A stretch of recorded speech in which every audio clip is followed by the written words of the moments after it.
sa iyong walang hanggang pagpaparana sa amin ng iyong kagandahang loob. Nagpapasalamat kami, O Diyos, na sa umagang ito naranasan namin to worship you in the spirit of truth. And we worship you in the spirit of wonderful worship, Panginoon. Salamat that we worship you in the beauty of your goodness, faithfulness, and holiness. Salamat, Panginoon, alam naming opportunity na kami po ay magising. Salamat po sa pagdadala mo sa amin sa lugar na ito, sa pagbibigay mo ng kakayanan at pagnanasa na maisakatuparan ang iyong banal na kalooban sa araw na ito. Nagpapasalamat po kami, Ama. Kami po ay sumasamba. Kinikilala namin ang iyong kakayanan, ang iyong presensya na siyang naghahari sa aming kalagitnaan. At sa umagang ito, kung ano man ang nakita mo na bahid karumihan sa aming mga buhay, sanhi ng aming mga naisip na salita at nagawa, pagpatawad mo, Panginoon, at bigyan mo kami ng humble spirit, teachable spirit, and cleanse us by the precious blood of Jesus Christ, at gawin po kami karapat-dapat sa umagang ito. Salamat po sa malayang pagkilos ng iyong banal na espiritu na aming mararanasan sa umagang ito, at ikaw ang tunay na maging tagapagturo. Gamitin mo lamang po ang aking tinig, ang aking katawang lupa, Panginoon, upang maging daluyan ang iyong mga salita. Salamat po, ang bawat isa'y katagpuin mo ayon sa pangangailang espiritual. Salamat, O God. This is our prayer declaration in Jesus' name. Amen. Praise God! Dito po sa aklat ng Job, sa aklat ni Job, sa kabanatang chapter 28, verse 23, ang sabi po dito, ngunit tanging ang Diyos lang ang siyang nakakaalam kung saan naroon ang tunay na karunungan. Ang Diyos ang magpala ng kanyang buhay na salita. God understands the way to it, and He alone knows where it dwells. So sa ating buhay na ito, nang makilala natin ang Panginoon, siyempre nagkaroon tayo ng transformation life. Naniniwala po ba tayo na ang isang tumanggap kay Kristo ay kailangang matransform? So kapag ang isang tao po ay transform, hindi na po siya nabubuhay sa kanyang sarili. Sapagkat na-transform ang kanyang buhay mula sa dating pagkatao, ngayon ay bago na. Sino po ang mga bago? Sino po ang mga nabago? Huwag tayong matamad na sabihin tayo na bago. Amen. Kasi talagang dapat may nabago sa atin. Amen po ba? So, kapag tayo po ay kumilala sa Panginoon, nagkaroon na tayo ng kaligtasan, hindi po natatapos na tinanggap natin ating Panginoong Jesus. Dapat po meron tayong transformation. At dito po sa ating binasa, sabi diyan, ngunit tanging ang Diyos lang ang siyang nakakaalam kung saan naroon ang tunay na karunungan. So pag tayo po ay na-born again, hindi na po tayo nabubuhay sa ating prinsipyo. Amen po ba? Hindi na natin pwedeng pairalin yung pagiging maprinsipyo nating tao. Hindi na natin pwedeng ipagmalaki, ito kasi ang prinsipyo ko. Kung meron man prinsipyo na meron tayo, ay prinsipyo ni Kristo. Amen po ba, mga kapatid? Kaya kung meron tayong ipagmamalaki na pangangatwiran natin, walang iba kundi yung katwiran ni Jesus. Patay na tayo sa ating dating pagkatao. Amen. Tayo po ay nabubuhay ngayon dahil kay Kristo. So sabi po dito sa ating pagpapatuloy, kasi sabi niya, nakakaalam daw lamang ng totoong pinanggagalingan ng wisdom ay walang iba kundi ang Diyos. Amen. Kaya sabi po rito, wisdom is a God-given and God-centered. Maliwanag na ho. Galing sa Diyos at ang nakasentro dito ay ang ating Diyos. Amen po ba? Wisdom is a God-given and God-centered discernment regarding the practical issues in life. Amen. And also wisdom comes from prayer for God's help. So kailangan natin ng prayer, para magkaroon tayo ng wisdom. Kasi without prayer, paano tayo magkakaroon ng wisdom? Sabi pa po rito, wisdom is the ability or gift from God to judge or decide correctly. So kapag nasa atin ang wisdom na galing sa Panginoon, makakasigurado tayo na tama ang ating desisyon. Amen po ba mga kapatid? Kapag wala sa atin ang karunungan ng ating Panginoon, maaaring magkamali tayo sa ating mga plano, sa ating mga layunin, at sa ating desisyon, maging sa ating desisyon. Kaya dito, sabi diyan, so, when looking for guidance, see God's wisdom as revealed in the Bible. So, kaya talaga napakahalaga po ng salita ng Diyos. Amen po ba? Hindi po makakatanggap ng karunungan ang isang taong hindi naman po nagbababad sa salita ng Diyos. Amen po ba, mga kapatid? At ang sabi diyan, to be lifted above and beyond boundaries of life, we must know and trust the Lord. Kinakailangan nagtitiwala tayo sa Diyos at siyempre sa mga hinirang ng Diyos. Amen po ba?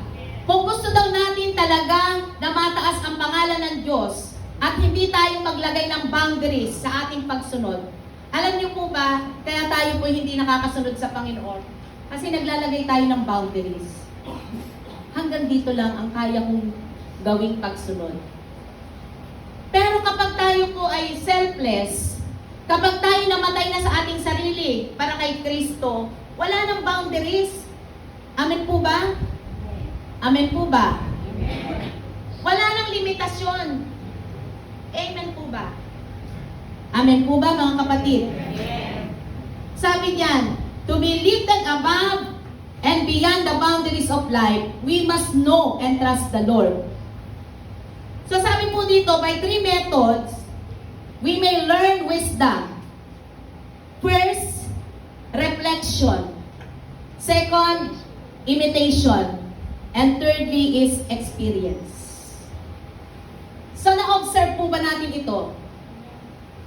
Na ang isang tao na merong karunungan galing sa Diyos, nagre-reflect ito sa kanyang buhay. Sinong ini-imitate natin dito? Walang iba kundi si Kristo. We are imitator of Christ. Naniniwala po ba tayo na wala tayong ina-idol sa ating buhay kundi ang Diyos? Sa pamamagitan ni Kristo. At ano pong sabi diyan? At ito ay nararanasan natin, na i-experience natin ito. Sino po ang naka-experience na kay Jesus? Sino po ang naka-encounter na kay Jesus? Na alam mo sa sarili mo na hindi nanggaling sa sarili mong karunungan at kakayanan, kundi tanging sa tulong lamang ng Diyos. Pag na-experience natin yan, pag na-encounter natin yan, tayo po ay magiging witness. Amen. Tayo po ay magiging patotoo. Amen po ba mga kapatid? So, hindi na po natin kailangang ipakilala ang ating sarili kung nagre-reflect sa atin ang Panginoon. Makikilala na tayo ay follower of Christ.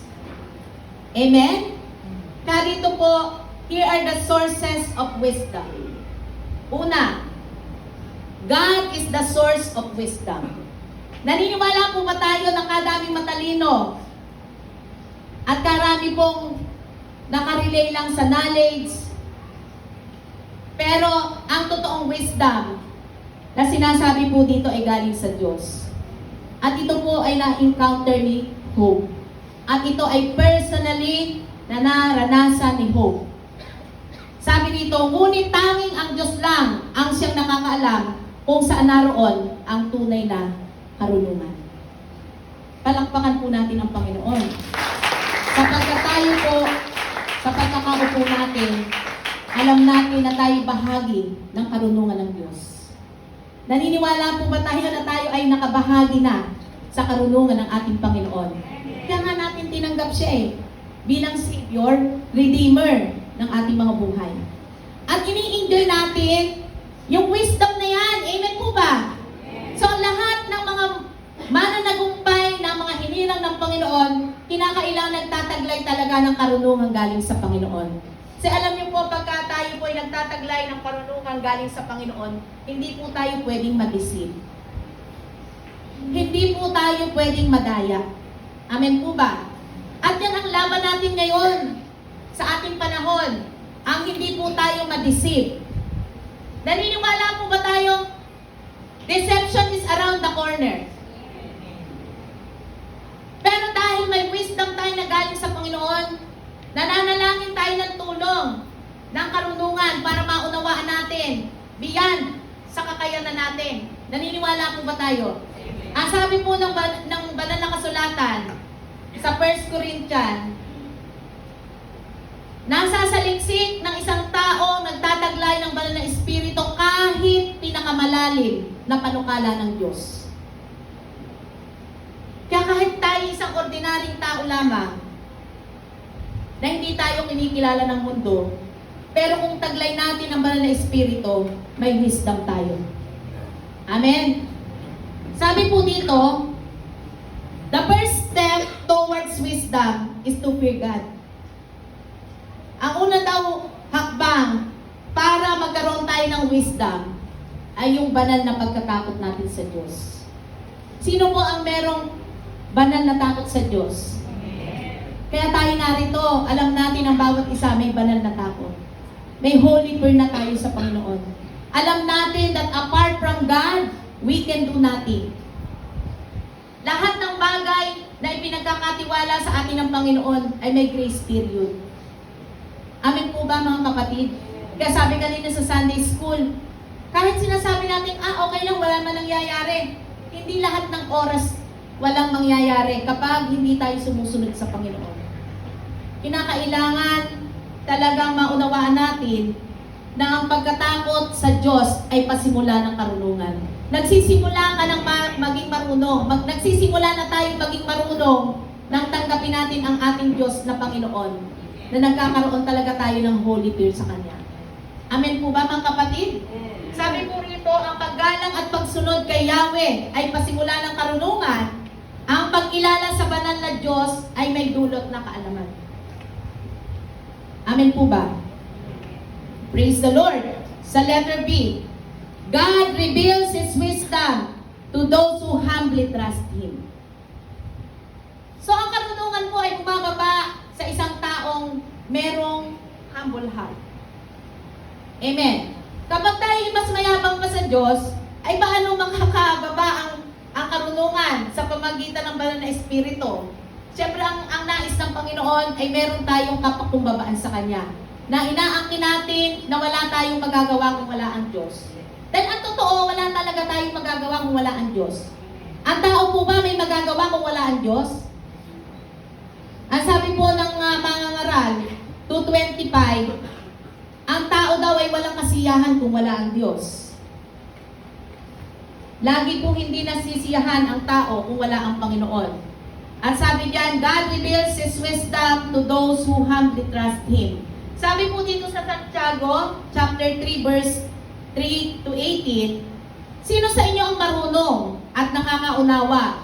Ipakita niya ito sa pamamagitan ng wastong pamumuhay, bunga ng kapakumbabaan at karunungan. Kasabi ko nga po kanina, nagre-reflect, kahit hindi tayo magsalita sa ating buhay, kung tayo po merong karunungan galing sa Panginoon. Magre-reflect at magre-reflect. Sabi niya din, tanong yan sino sa inyo ang marunong at nakakaunawa? Ipakita niya ito sa pamamagitan ng wastong pamumuhay na bunga ng kapakumbabaan at karunungan. Ngunit kung ang naghahari sa inyong puso ay inggit at makasariling hangarin, huwag ninyo iyang ipagmalaki at huwag ninyong ikaila ang katotohanan. Ang ganyang karunungan ay hindi galing sa langit, kundi makalupa, makalaman at mula sa demonyo, sapagkat saan man naghahari ang inggit at mga sariling hangarin, naghahari din doon ang kaguluhan at lahat ng uri ng masamang gawa. Kaya mga kapatid, kapag tayo po ay merong karunungan na galing sa Panginoon, hindi mo gugustuhin na magulo. Tayo po ay nagiging instrumento ng kapayapaan. Hindi tayo naghahanap ng mga bagay na makakapagpahirap sa atin or makakapagpagulo. Dahil ang bunga ng Espiritu ng karunungan ng Panginoon ay kapayapaan. Naniniwala po ba tayo?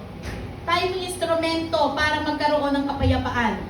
Sabi na, ngunit ang karunungan mula sa langit, ito po yung pagpapakilala kung ano po yung karunungan galing sa langit. Una sa lahat, malinis, mapayapa, maamo, mapagbigay, puno ng awa, masaganang namumunga ng mabuting gawa, hindi nagtatangi at hindi nagkukunwari, namumunga ng katuwiran, ang binhi ng kapayapaang itinatanim ng taong maibigin sa kapayapaan.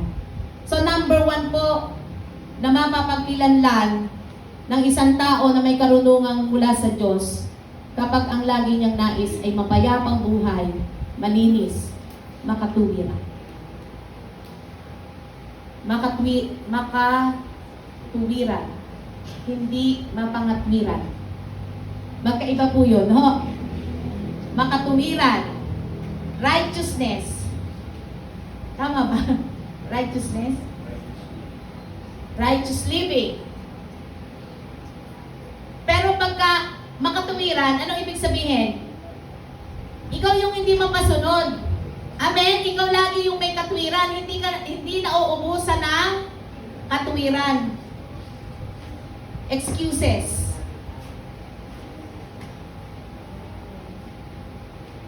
Pero tandaan natin, ang Lord hindi nauubusan ng paraan. Tinatapatan niya ni Satan. Kung ang Diyos hindi nauubusan ng paraan, si Satan hindi nauubusan ng excuses. Kaya kinakailangan wisdom. Amen po ba? Para ma-determine natin kung ano ba ito. Ito ba'y galing sa Diyos? O ito'y galing sa prinsipyo ko? O ito ba'y udyok? Deception ba ito ng kaaway sa aking buhay? Pero alam natin, kapag ito'y nagke-create na ng division, nagke-create na ito ng mga samot-sari, mga prinsipyo, i-cancel natin ito. Hindi ito makakabuti kahit mismo sa ating sarili. Lalo na kung magdadamay pa tayo. Lalo na kung mag-i-impluwensya pa tayo. Amen po ba? So, ito po ang basihan ng taong nagtataglay ng banal na espiritu at karunungan galing sa Diyos. Pangalawa, sabi dito, wisdom is learned by observing and experience in life. Sabi po dito sa kay Hope 1:4-1-8, sinabi ni Eliphaz na Temaneo, huwag mo sanang ikasama ng loob ang aking sasabihin. Di ko na kayang manahimik. Di na ako makapigil. Marami na ring tao ang iyong naturuan at mahihinang kamay ay iyong natulungan. Salita mo'y nagpalakas sa nanlulupaypay, sa mahina't pagod, pangaral mo'y umaalalay. Ngayon, ikaw na ang dumaranas ng matinding kahirapan. Nawawalan ka ng pag-asa at parang nais mong mabuwal. Di ba't may takot ka sa Diyos at masunurin sa Kanya? Kaya dapat magtiwala ka at magkaroon ng pag-asa. Isipin mo mabuti, mayroon bang walang sala na napahamak ang buhay? Mayroon bang mabuting tao na dumanas ng kasawian?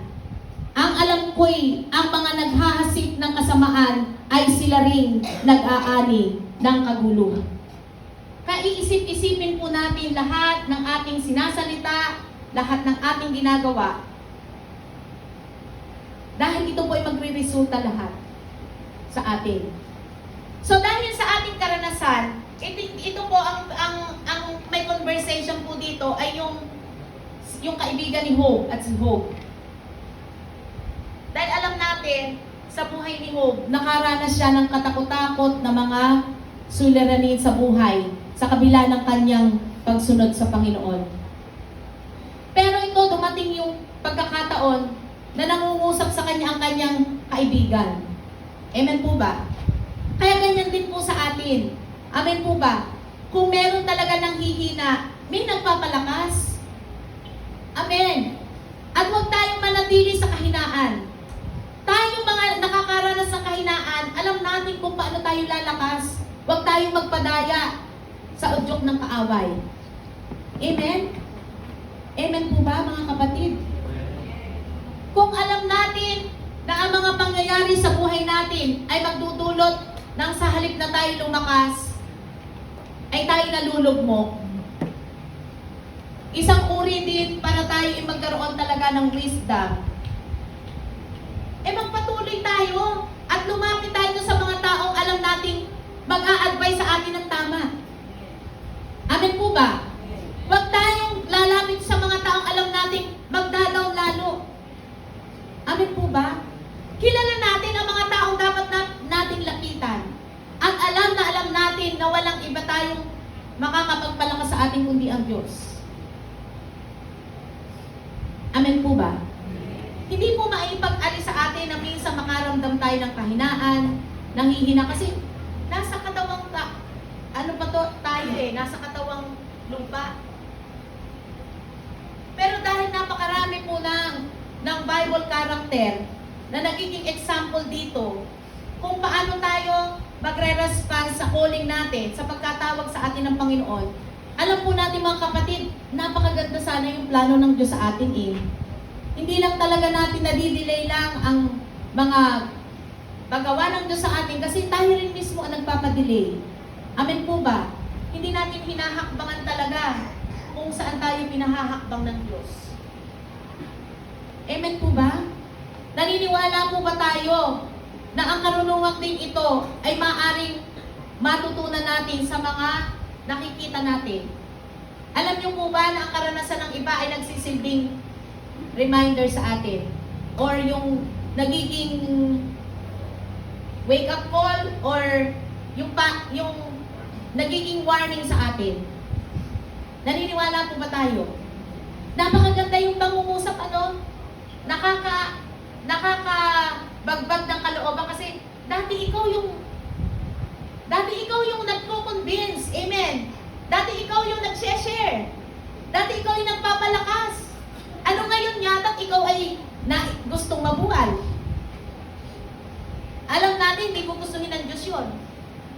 May mga bagay na ginagamit ang dyablo para tayo ay papanghinain. At kung may wisdom tayo na galing sa Panginoon, dapat ma-determine natin na galing sa trabaho ng kaawayan. Kung atin pong talagang pinamukha dito, ano ba to? Pagkilos ba ng tao o ng demonyo? Kaya kung may wisdom tayo na galing sa Panginoon, madali po nating ma-determine. Sabi diyan, wisdom offers. Kung meron tayong karunungan na galing sa Panginoon, sabi diyan, wisdom offers long life, wealth, and honor. Kawikaan 3:16, sabi, tingnan niyo po, pangako ito sa atin. Nasa kawikaan ito.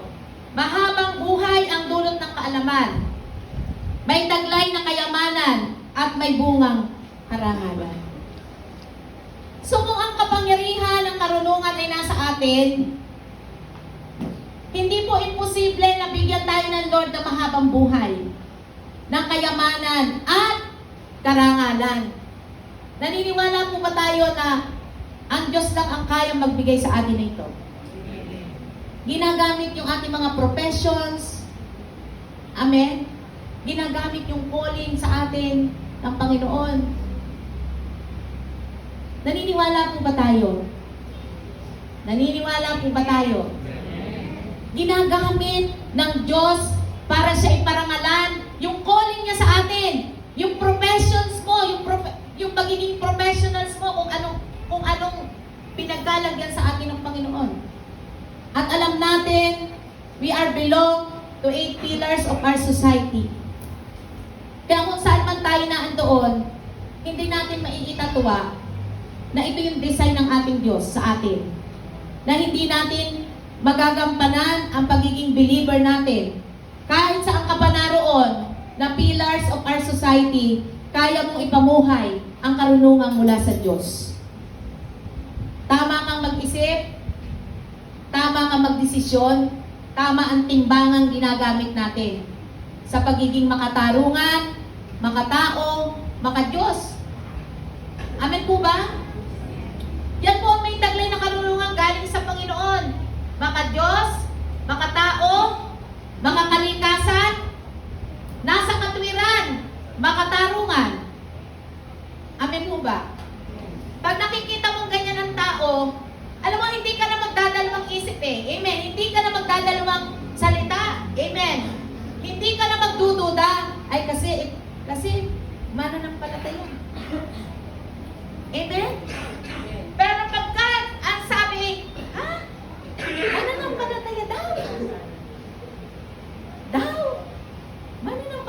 siya? Parang hindi makapaniwala. Ibig sabihin, may question. Amen po ba? Pero kapag ang sabi, kaya pala, hindi nakakapagtaka. So, ibig sabihin, nagrumunga, nagre-reflect, nai-imitate natin si Jesus. Nagkakaroon ng katotohanan sa buhay natin ang salita ng Diyos. Amen po ba, mga kapatid? Sabi po rito, wisdom provides your pleasant and happy life. Sino po ang may happy life? Happy lang! Amen! Enjoy life! Rejoice this day! Amen! Amen po ba? Dapat nagre-rejoice tayo. Yung heart natin nag-uumapaw sa galak. Dahil nakikita natin, may ginagawa ang Diyos sa atin. May ginagawa po ba ang Diyos sa atin? Kahit nagkakaroon tayo ng mga kaukunting mga suliranin, merong mga natatanggap tayo mga persecution, happy lang tayo. Kasi may wisdom tayong galing sa Diyos. Na-exercise natin ito sa ating buhay. Sabi po ng Kawikaan, chapter 3:22, pagkat dulot nito'y masagana at marangal na pamumuhay. Papuri sa Panginoon. Alam niyo po, ang kasagananan hindi lamang dahil marami tayong pera. Huwag po magkamali ng konsepto. Pagka sinabi pong masagana, hindi dahil awas-awas po yung pera sa bulsa natin, sa wallet natin, hindi magkasya. Ang kasaganaan po na tinatawag at marangal na pamumuhay, kung laging maganda ang isip natin, kung laging maganda ang laman ng puso natin, kahit wala ka, ang Diyos magkakaloob. Mararamdaman mo pa rin ang buhay na sagana. Amen po ba? Kasi yan namang yaman. Iiwan natin eh. Pinagagamit lang yan ng Diyos sa atin habang tayo narito. Amen po ba? Di ba sabi, wala raw kwenta ang kayamanan sa araw ng kamatayan. Bakit walang madadala eh? Biblikan yun. Ay, salamat, wala akong pera. Hindi naman po ganun. Amen po ba? Kasi ang God po, may kanya-kanyang disenyo. Kasi kaya ka i-design ng Diyos na ganyan, kilala niya ang puso mo. Na kaya kanyang gamitin for the glory of His name. Amen po ba? Alam mo, masaya at maligaya ang isang tao kapag ang buhay niya ay nagagamit for the glory of God. Ang kaligayahan ng isang taong mananamba ni Kristo, follower of Jesus, pag ang buhay niya ay nagagamit for the glory of God. Pero kahit gaano mang kamal-kamal ang iyong kayamanan at hindi naman tayo nagagamit ng Diyos para sa Kanyang glory, alam mo, ang maglingkod sa Panginoon, punong-puno ng sakripisyo. Hindi natin kaya maglingkod sa Panginoon nang walang sakripisyo.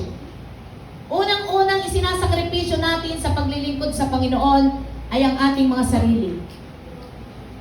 Naniniwala po ba tayo? Hindi madaling gumising. Hindi madaling makapagpaligsahan para madali kang makarating. Amen. Hindi naman tayo anong sinabi ko kanina? Paligsahan. Hindi competition ang paglilingkod sa Panginoon. Kasi sabi ko nga kanina, iba-iba tayo ng disenyo. At hindi pwedeng tayong lahat dito ay iisa ng design. Naniniwala po ba tayo? Kasi parang ito ding kamay, may 4 na daliri. Magkakaiba ng function. Ay, ano ba sabi ko? Sabi ko ba yung paa? 4, 5. Sorry. Ganun minsan pagka nagsasalita, tama yung iniisip mo, mali yung sinasalita. Siguro na-experience nyo din yan. Minsan tama yung iniisip mo, pero mali yung sinasalita. Sorry naman. Tingnan mo, mawala ng isa dito. Mahihirapang ikilos ang buong kamay. Naniniwala po ba tayo? Kaya ganyan din tayo. Kaya maunawaan natin, kaya nga sabi ng Panginoon salita ng Diyos, pagtiyagaan nyo sila. Pagtiyagaan mo silang lahat. So, ibig sabihin, walang ipinupwera. Kaya sabi ko nga kanina, ang isang leader, hindi pwede mag-concentrate sa isang tao. Naunawaan po ba natin, kasi magkakaiba ang response niyan. Kung tayo po ay gagawa lamang bilang leader, sa nakikita mo mag-concentrate ka sa response ng isang tao, magkukulaps po ang anumang samahan. Naniniwala po ba tayo? Mas hinahangad pa nga natin na abutin ang sa inaakala natin ay mahina. Yan ang sinabi ng Bible. Amen po ba? Amen po ba? Kasi kung tayo magko-concentrate lamang doon sa mga hindi sumusuporta o kaya hindi natin mapasunod, tayo po'y may stress. Amen. Amen po ba?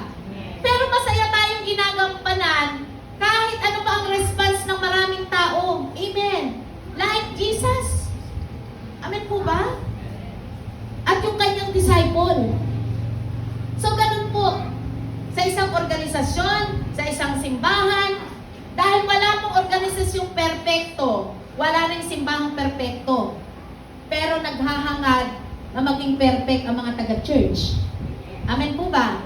Hindi natin ina-exercise yung mali. Hinahangad natin na maiayos ang mga hindi ayos. Amen po ba?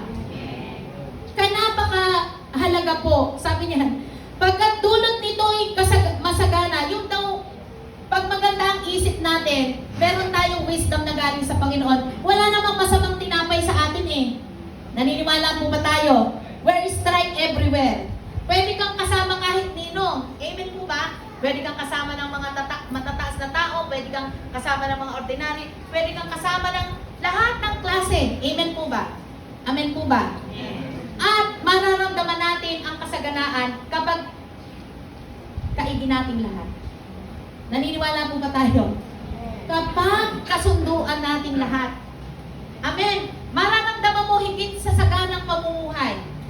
Amen po ba? Praise God. Number 3, wisdom is inherited from the past. Naniniwala po ba tayong ang karunungan ay pwedeng mamana? Sabi po ng kawikaan, para ito'y maging tunay at totoo, ang matuwid ay nag-iiwan ng pamana hanggang sa kaapu-apuhan. At sa matuwid na uuwi ang naipon ng isang makasalanan. Kaya tayo po, isip-isipin natin sa ating henerasyon, ano po ang ipapamana natin hanggang sa ating kaapu-apuhan? Magpamana tayo ng karunungan.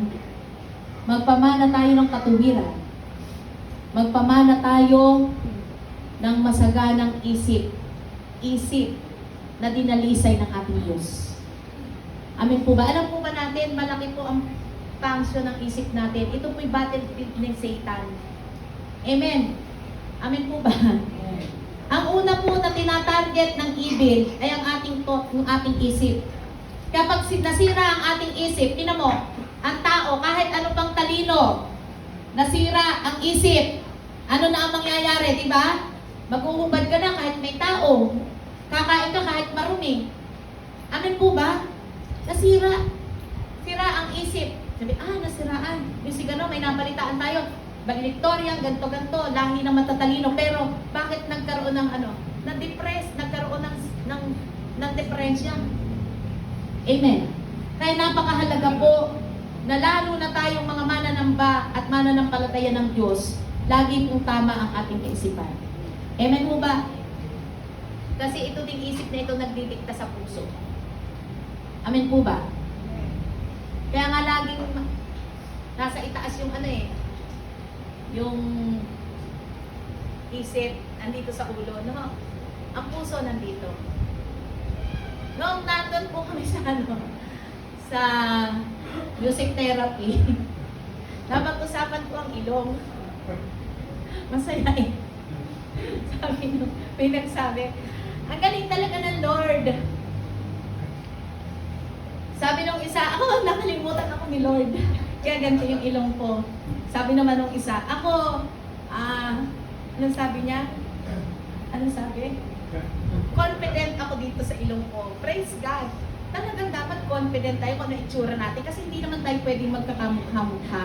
Amen. Hindi naman mapagkakilala ko sino si Sarah, sino si Casey, sino si Kuya Billy, sino si Diyos. Siyempre, lahat tayo magkakaiba. No? Bagaman tayo po ay nilikhang kalarawan ng Panginoon, pero hindi ibig sabihin kamukha natin si Jesus. Ang ibig sabihin po na tayo ay kalarawan ng ating Panginoon sa katwiran at sa kabanalan. Amen. Pero hindi tayo pwedeng maging copy-paste ni Jesus. May sariling mukha ang ating Panginoon at may sarili tayong mukha. Authentic tayo. Amen. Meron tayong uniqueness sa bawat mukha natin. Sabi, napala yung sa ilong. Teka, babalik ako. Okay, balik. Sabi, buti ang Diyos ay napakagaling. Kasi yung ilong, lalim yung butas. Paano kung ang ilong daw, ang butas inandito sa itaas? Ay di kahit walang tubig, pwedeng malunod. Di kaunting patak lang ng ambon, pasok na sa butas ng ilong.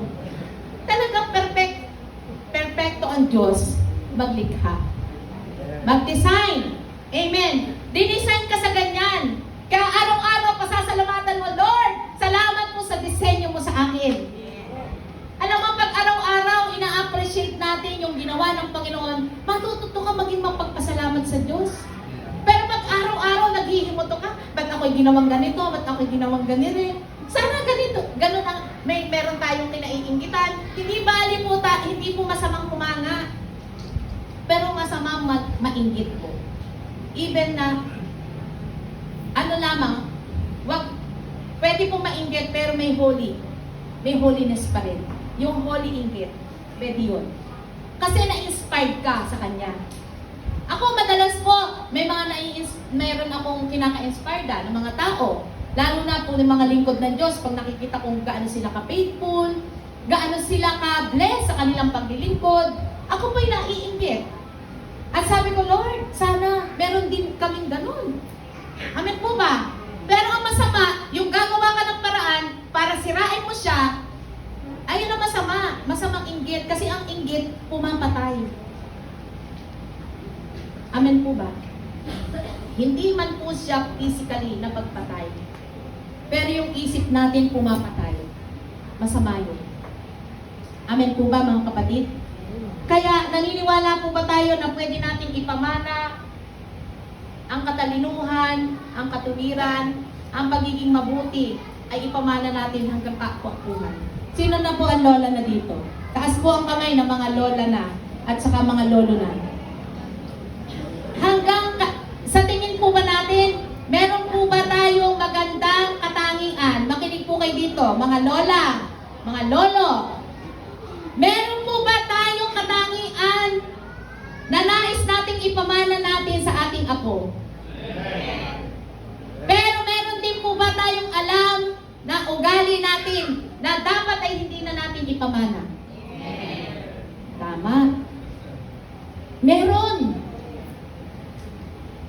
Kaya dapat, kung meron tayong ipapamana, kasi yung apo mo, magiging lolo din yan. Amen po ba? Wala na tayo nun. Pero alam mo, kung meron kang ipinamana na magandang bagay sa apo mo, siya man ay lolo na at ikaw ay nasa totoo ka ng tahanan, nagmi-minister pa yung mga ipinamana. Kaya kung mapangit ang ipinamana, ganun din. Patay na tayo, hindi natin alam kung nasa langit o nasa impyerno, nagmi-minister pa rin yung ipinamana. Kaya kinakailangan, kung meron ng mga pangit na dapat putulin sa ating henerasyon, ay putulin. Amen po ba? At kung meron namang mga bagay na katangian na maganda, pag-ibayuhin. Para marami ang magmana. Kasi meron nga akong natidinig sabi, ito yung example lang, hindi ko alam kung sino yun. Basta sabi, ang ganda naman ng iyong mga anak. Dapat nanganak ka ng marami. Ibig sabihin, pag hindi magandang anak, tama ng isa? Napaka-selfish naman. Alam mo, ilang beses ko na narinig yun Sabi, ang ganda naman ng anak. Ang anak mo, sana madami ang ginawa. Yun lang ay binigay ni Lord, di ba? Amen po ba? Kasi ang anak ay bigay ng Diyos. Amen. Amen po ba? Kaya salamat, no? Napakarami ng karunungang ibinibigay sa atin. So ngayon na nare-realize natin na oo nga, meron akong bad character na ito hindi ko na dapat ipamana kay ano? Sino ba ang apo dito? Tita Pola. Kunyari, si Tita Pola. Ano ang gustong-gusto mong katangian mong ipapamana mo kay PB? Oh. Pero meron din sasabihin si Iris na, inawag mo nang ipamana kay PB yan. Ako nakakatiyak. Oh, di ba? Amen po ba? Nasampo lang. Pero hindi ibig sabihin siya yun. Pero kung gusto naman niya, pwede siya na rin. Praise God, di ba? Kasi praise the Lord dahil tayo po ay pinatatalino talaga ng gusto ng Panginoon. Ang matuwid ay nag-iiwan ng pamana hanggang sa kaapu-apuhan sa matuwid na uuwi ang naipon ng isang makasalanan. Sabi po rito kay Job, chapter 8, verse 1 to 9. Sabi niya, ito naman ang sagot ni Bildad na Suhita. Ito po'y kaibigan pa rin po ito ni Job. Sabi dito, hanggang kailan ka magsasalita ng ganyan? Mga salitang parang hangin at walang kabuluhan. So yung pala mga sinasalita nating walang kwenta, parang hangin lang na walang kabuluhan. Amen? Ito, na-realize ito ng kaibigan ni ano kasi hindi niya sukat akalain na kay Job marinig ang mga pananalita. Kaya sabi rito, hanggang kailan ka magsasalita ng ganyan? Mga salitang parang hangin at walang kabuluhan. Hindi pinipilipit ng Diyos ang katarungan. Hindi binabaluktot ng makapangyarihan ang katuwiran. Maari nagkasala sa Diyos ang iyong mga anak. Kaya't ibinigay niya sa kanila ang parusang nararapat. So hindi po tayo nagiging judgmental kasi alam natin ang Diyos ay makatarungan. Kung may nararanasan tayo ng mga bagay na iniisip natin ay hindi ko deserve ito, isip-isipin natin, maaring merong sinisingil ang Diyos. Tama? Kasi according dito sa conversation ito at according dito sa salitang ito ng Panginoon, kaya sabi niya diyan, hindi pinipilipit ng Diyos ang katarungan, hindi binabaluktot ng mga pangyarihan ng katuwiran. Maaring nagkasala sa Diyos ang iyong mga anak, kaya't ibinigay niya sa kanila ang parusang nararapat. Ngunit kung ikaw ay lalapit at makiusap sa Diyos na makapangyarihan, kung ikaw ay talagang tapat at malinis ang kalooban, tutulungan ka ng Diyos at gagantimpalaan at ibabalik niya ang iyong sambahayan. Maliit na bagay ang mga nawala mong kayamanan kung ihahambing sa iyong kanyang ibinigay. Alamin mo ang mga nagdaang kasaysayan. Itanong sa matatanda ang kaalamang natuklasan. Buhay natin maikli lang at ang kaalaman natin kulang. Parang anino lamang tayong dumadaan sa ibabaw ng sanlibutan. Dito po ipinaparealize ni Bildad kay Job na kung tama ang kanyang puso, ang Diyos ay makatarungan sa kanya. At kung ikukumpara daw ang mga bagay na nawala sa kanya, ay hindi pwedeng ikumpara sa mga bagay na ibinigay ng Diyos sa kanya. At maaaring ibalik ng Diyos ang lahat ng nawala. Sa mga ganitong pangyayari, tayo po'y tinuturuan ng Diyos. Amen po ba? Nare-realize po ba natin na sa mga senaryong ito ng ating buhay, may pagtuturo ang Diyos? Nare-realize ba natin na sa senaryo ng buhay natin, may itinuturo ang Diyos? Nasa't lang ka sa ganyang kalalagayan, senaryo ng buhay mo, may itinuturo ang Diyos. Isipin natin kung anong itinuturo ng Diyos at kung may mali, itama. At kung may mali, ihingi ng tawad sa Diyos. At huwag nang ulitin. Amen po ba mga kapatid? Kaya sabi rito, trustworthy and knowledge is second hand. Alam niyo po ba, kapag ang ating mga alam ay kuro-kuro lamang at prinsipyo, ang tingin dito ng Panginoon ay second hand. Hindi genuine. Alam naman po natin, pag second hand, mura na siya. Amen. Amen po ba? Kailangan laging brand new sa Lord. Amen po ba? Ano ba itong mga karunungang second hand na to? Siyempre, yung mga issue na nangyayari sa mundo. Diba? Yung mga tradition. Yung mga Ano pa ba ang mga second hand thought natin? Yung mga sabi-sabi, di ba? Ha? Mga pamahiin. Kaya nga, ibig sabihin mga prinsipyo na ipinaglalaban ng tao, wala namang reference na Word of God.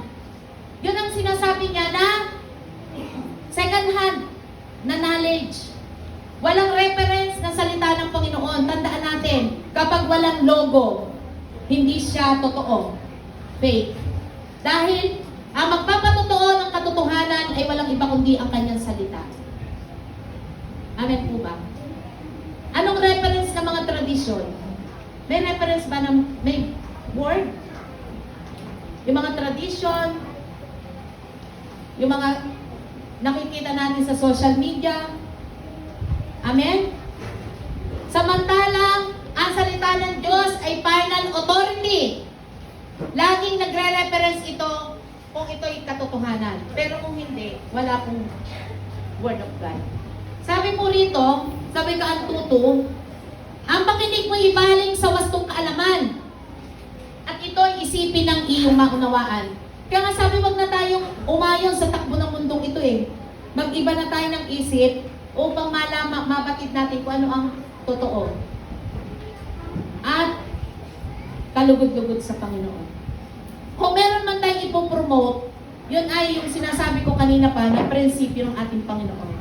Kung meron man tayong ipopromote, ito yung mga bagay na makapag-lift up ng pangalan ng Diyos.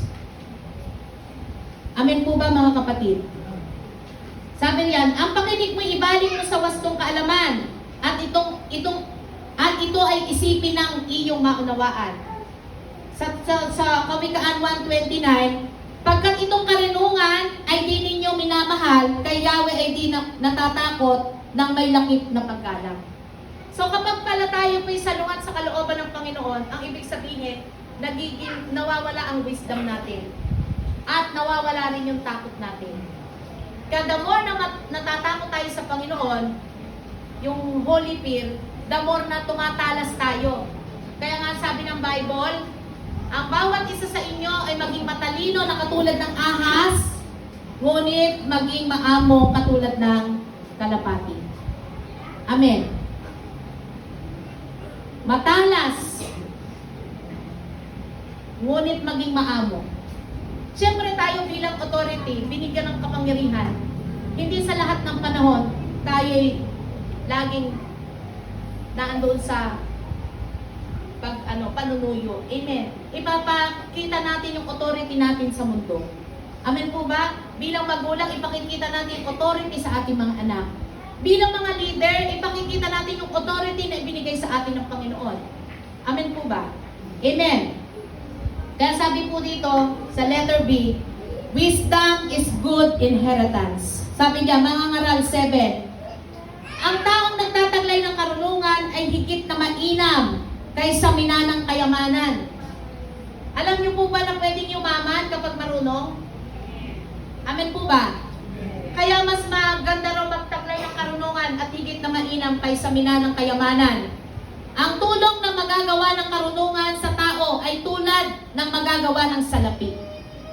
So kaya palang makagawa ng karunungan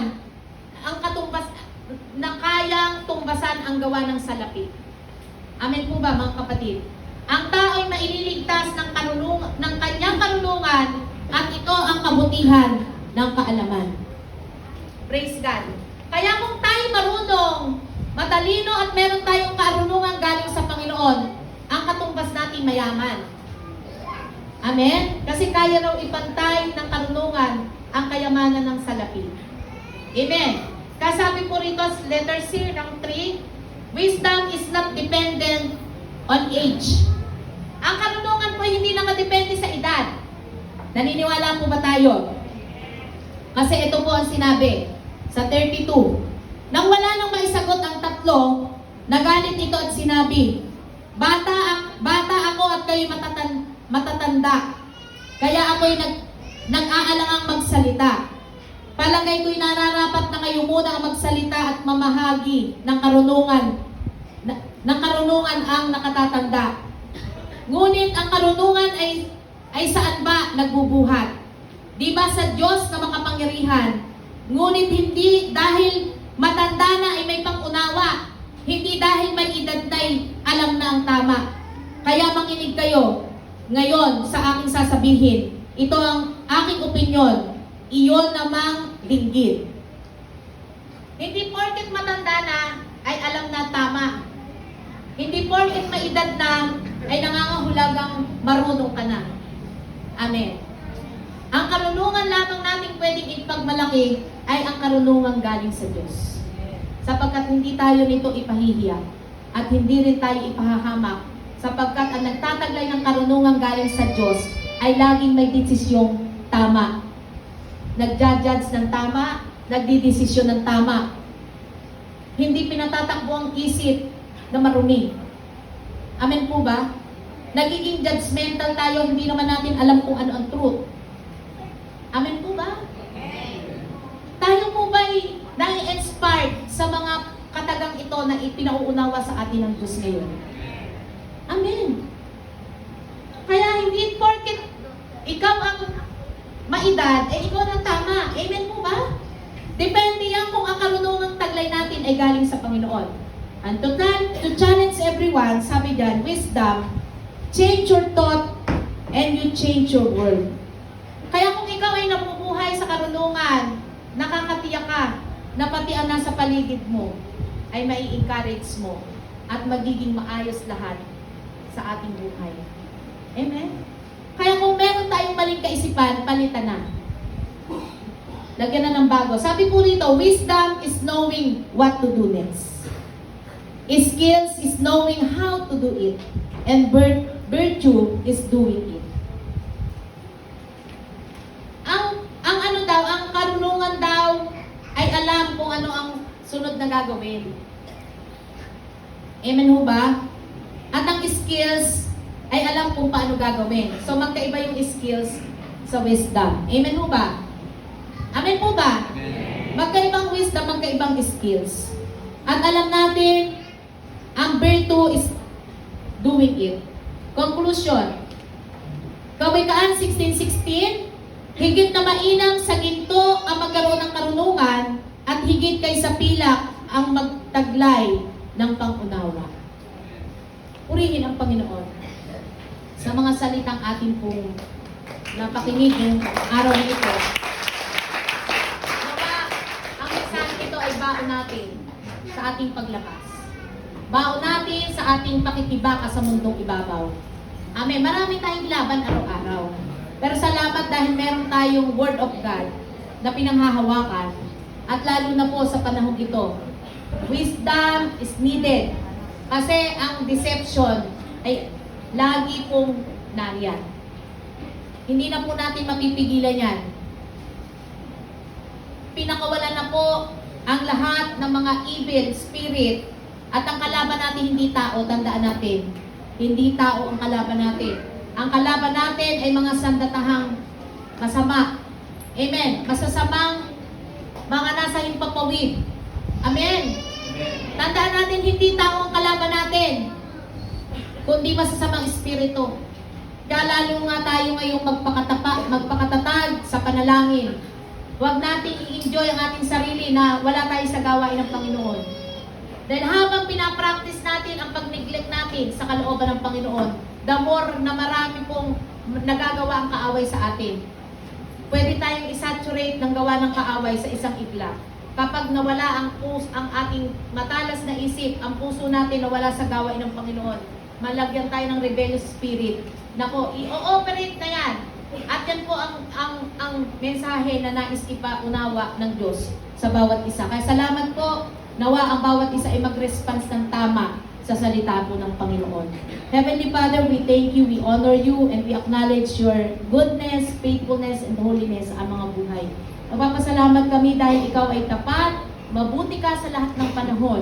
At naniniwala kami, Ama, na ikaw ang Diyos na nagdadala sa amin sa lugaring ito upang marinig namin ang iyong mga salita. Salamat sa powerful messages ngayong umagang ito at naniniwala kami, Ama, na ito po yung mag-aakay sa amin at siyang aming pong magiging taglay para kami pa, Panginoon, ay manalo sa battle na aming pinakaharap. Salamat, Lord. This is our prayer in Jesus' name.